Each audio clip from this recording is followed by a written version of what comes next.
ആണ് മുണ്ടക്കൈ ചൂരൽമല ദുരന്തബാധിതരുടെ പുനരധിവാസത്തിനായി സർക്കാർ ഏറ്റെടുത്ത എൽസ്റ്റൺ എസ്റ്റേറ്റ് ഭൂമിയിൽ പണികഴിപ്പിക്കുന്ന വയനാട് മാതൃകാ ടൗൺഷിപ്പിന്റെ 1ാം ഘട്ട ഉദ്ഘാടനം നിർവഹിക്കുന്നത് ബഹുമാനപ്പെട്ട മന്ത്രി ശ്രീ പിണറായി വിജയൻ അവർകളാണ്. ഉദ്ഘാടന കർമ്മം നിർവഹിക്കുന്നതിനായി ബഹുമാനപ്പെട്ട മുഖ്യമന്ത്രിയെ സാദരം ക്ഷണിക്കുന്നു.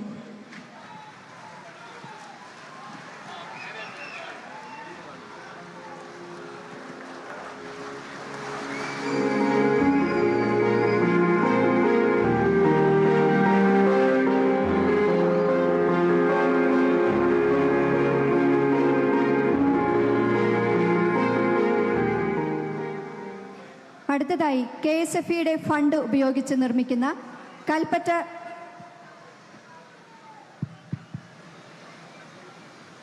വേദിയിലും സദസ്സിലുമുള്ള വിശിഷ്ട വ്യക്തികളെ, സഹോദരി സഹോദരന്മാരെ, ഇവിടെ നമ്മുടെ നാടിൻ്റെ പ്രത്യേകത ഒരിക്കൽ കൂടി രാജ്യത്തിന് മുന്നിലും ലോകത്തിന് മുന്നിലും നാം അവതരിപ്പിക്കുകയാണ്. നാടിൻ്റെ ഒരുമയും ജനങ്ങളുടെ ഐക്യവും നമ്മുടെ സാഹോദര്യ ബന്ധവുമാണ് ഇന്ന് ഇത്തരമൊരു പരിപാടിയിലേക്ക് എത്തുന്നതിനിടയാക്കിയിട്ടുള്ളത്. മുണ്ടക്കൈ ചൂരൽമല ദുരന്തവുമായി ബന്ധപ്പെട്ട പ്രശ്നങ്ങൾ ബഹുമാന്യായ അധ്യക്ഷൻ വിശദമായി തന്നെ സംസാരിച്ചു കഴിഞ്ഞിട്ടുണ്ട്. ഈ ദുരന്തബാധിത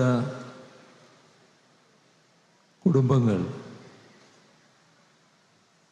മനുഷ്യൻ സാധാരണ സ്വപ്നം കാണുന്നവരാണ്. ഈ ദുരന്തമുണ്ടാകുന്നതിൻ്റെ തലേ ദിവസം ആ രാത്രി എല്ലാവരും കിടന്നുറങ്ങുന്നു. ഉറങ്ങുന്നതിന് മുൻപ് ചില കാര്യങ്ങൾ ചിന്തിച്ചവരുണ്ടാവും. എന്നാൽ അവരുടെ മനുഷ്യനെ നടുക്കും തരത്തിലുള്ള ദുരന്തത്തിനാണ് അവരിരയായത്.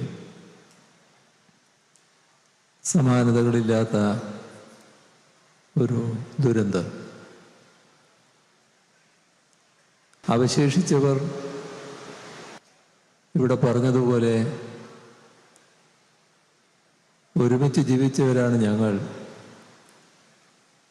ഒരുമിച്ച് തന്നെ കഴിയണമെന്നാണ് ആഗ്രഹം. എന്നാൽ അവരുടെ ഒരു ആഗ്രഹം പ്രകടിപ്പിച്ചപ്പോൾ അതിൻ്റെ കൂടെ നിൽക്കാനാണ് നാം ശ്രമിച്ചത്. അതിൻ്റെ ഭാഗമായാണ് ഈ കുടുംബങ്ങൾക്കാകെ ഒരു പ്രത്യേക ടൗൺഷിപ്പ് എന്ന ആശയത്തിന് രൂപം കൊടുക്കുന്നത്. എന്നാൽ ആ സമയത്ത് തന്നെ കണ്ടിരുന്നു, അപൂർവം ചിലർ അവർക്ക് സ്വന്തമായി പോകണമെന്ന് ആഗ്രഹമുണ്ടാകാം. അങ്ങനെ പോകാൻ ആഗ്രഹിക്കുന്നവരുടെ കാര്യത്തിൽ തടസ്സം നിൽക്കേണ്ടതില്ല. അതിനെ സഹായിക്കാവുന്ന നിലയിൽ സഹായിക്കാമെന്നും ആ ഘട്ടത്തിൽ തന്നെ കണ്ടിരുന്നു. ഏതായാലും അതുമായി ബന്ധപ്പെട്ട് ആലോചനകൾ തുടങ്ങുമ്പോൾ നമുക്ക് അശേഷം സംശയമുണ്ടായിരുന്നില്ല. ഈ പദ്ധതി പൂർത്തിയാക്കുന്ന കാര്യത്തിൽ. എന്നാൽ വ്യത്യസ്തമായ അഭിപ്രായങ്ങൾ ധാരാളം വരുമല്ലോ. എല്ലാവരും ഈ ആശയത്തോട് അനുകൂലിച്ചു. അതുമായി ബന്ധപ്പെട്ട് എല്ലാവരും സഹകരിക്കാൻ തയ്യാറായി. കുഞ്ഞുങ്ങൾ മുതൽ മുതിർന്ന പൗരന്മാർ വരെ സമൂഹത്തിൻ്റെ വിവിധ തുറകളിലുള്ളവർ സഹായിക്കാൻ സന്നദ്ധത പ്രകടിപ്പിച്ചു. മാത്രമല്ല, എണ്ണം പറഞ്ഞുകൊണ്ട് ഇത്ര വീടുകൾ ഞങ്ങളുടെ വക നൽകാൻ തയ്യാറാണ് എന്നും ആ ഘട്ടത്തിൽ അറിയിക്കുകയുണ്ടായി. എല്ലാം കൂടി വന്നപ്പോൾ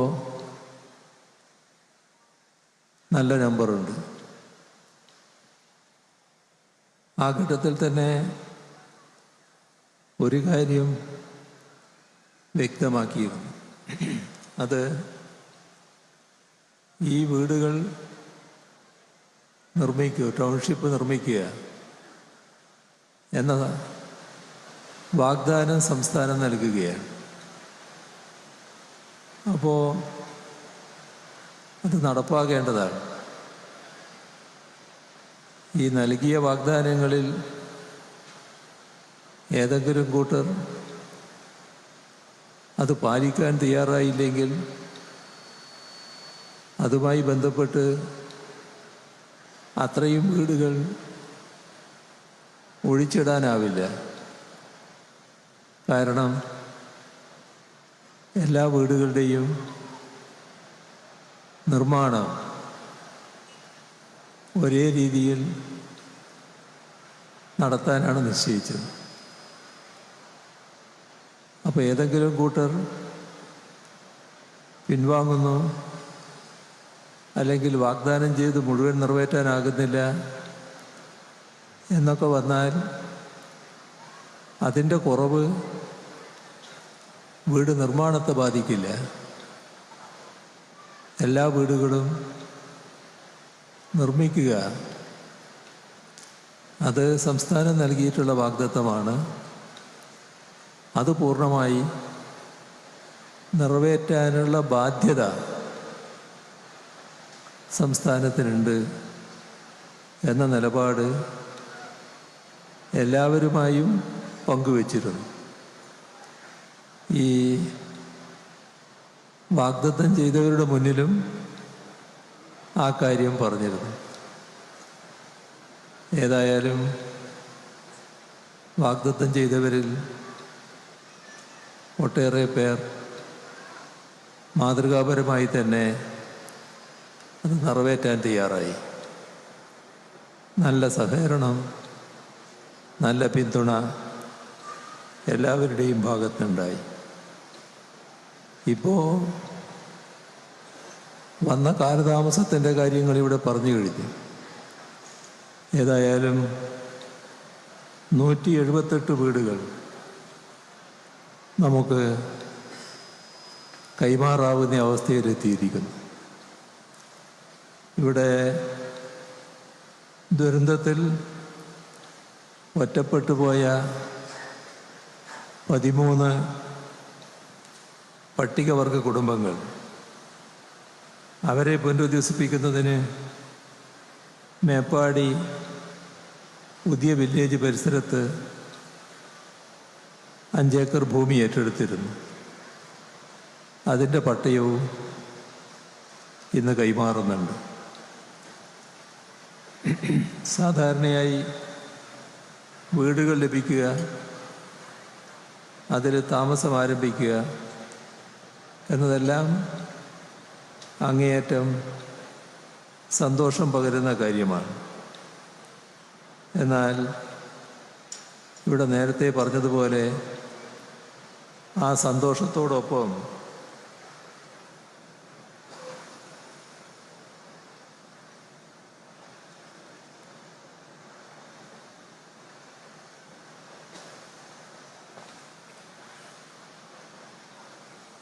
മൺമറഞ്ഞുപോയ പ്രിയപ്പെട്ടവരെക്കുറിച്ചുള്ള സങ്കടകരമായ ഓർമ്മകളും ഈ ഘട്ടത്തിൽ ഉയർന്നു വരുന്നുണ്ട്. 2024 ജൂലൈ 30 ഉണ്ടായ ദുരന്തത്തിൽ നമ്മെ വിട്ടുപിരിഞ്ഞ പ്രിയപ്പെട്ടവരുടെ ഓർമ്മകൾ, അവരെല്ലാവരുടെയും സ്മരണയ്ക്ക് മുന്നിൽ ആദരാഞ്ജലികൾ അർപ്പിക്കട്ടെ. ടൗൺഷിപ്പിൻ്റെ ആദ്യഘട്ടമാണ് ഇന്ന് ഉദ്ഘാടനം ചെയ്യപ്പെടുന്നത്.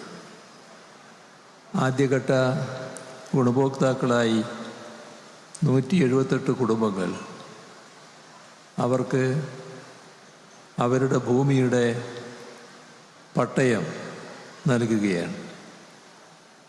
ബാക്കിയുള്ള ഗുണഭോക്താക്കൾക്കും ഏതാനും മാസങ്ങൾക്കുള്ളിൽ തന്നെ വീട് കൈമാറുന്നതായിരിക്കും. അവരുടെ വീടുകളുടെ പണിയും അന്തിമഘട്ടത്തിലെത്തി നിൽക്കുകയാണ്. ഇവിടെ പറഞ്ഞതുപോലെ അടുത്ത മഴക്കാലത്തിന് മുൻപ്, വലിയ മാസങ്ങളില്ല നമുക്കറിയാം, അതിനിടയിൽ വരാനിടയുള്ള വലിയ തിരക്ക് പിടിച്ച ഘട്ടമുണ്ടാവും. അതെല്ലാം ഉണ്ടെങ്കിലും അടുത്ത മഴക്കാലത്തിന് മുൻപ് മുഴുവൻ ദുരന്തബാധിതർക്കും സ്വന്തം ഭൂമിയും വീടും നൽകി പുനരധിവസിപ്പിക്കുന്നതിനുള്ള കർമ്മ പദ്ധതിയാണ് തയ്യാറാക്കിയിട്ടുള്ളത്.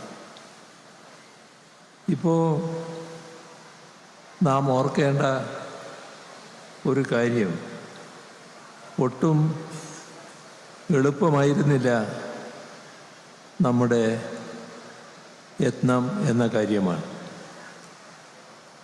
അപ്രതീക്ഷിതമായി ഒരു രാത്രി കൊണ്ട് ഒരു നാട് തന്നെ ഇല്ലാതാകുന്ന അവസ്ഥ, ഉറ്റവരെയും ഉടയവരെയും നഷ്ടപ്പെടുന്ന അവസ്ഥ, ജീവനോപാധികൾ ഇല്ലാതാകുന്ന നില, ശാരീരികമായ അവശതകൾ ഏറ്റുവാങ്ങേണ്ടി വന്നവർ, അങ്ങനെ ഒട്ടേറെ യാതന അനുഭവിക്കുന്ന സഹോദരങ്ങളെയാണ് ആ ദുരന്തം ബാക്കി വെച്ചത്.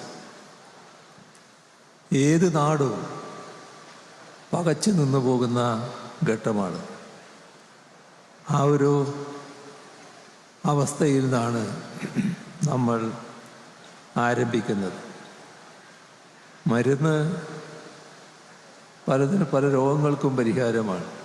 പക്ഷേ മാനസികമായ വേദനകൾക്ക് മരുന്ന് പരിഹാരമല്ല.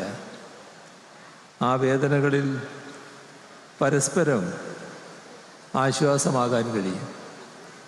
പല നഷ്ടങ്ങളും നികത്താൻ നമുക്കാവില്ല.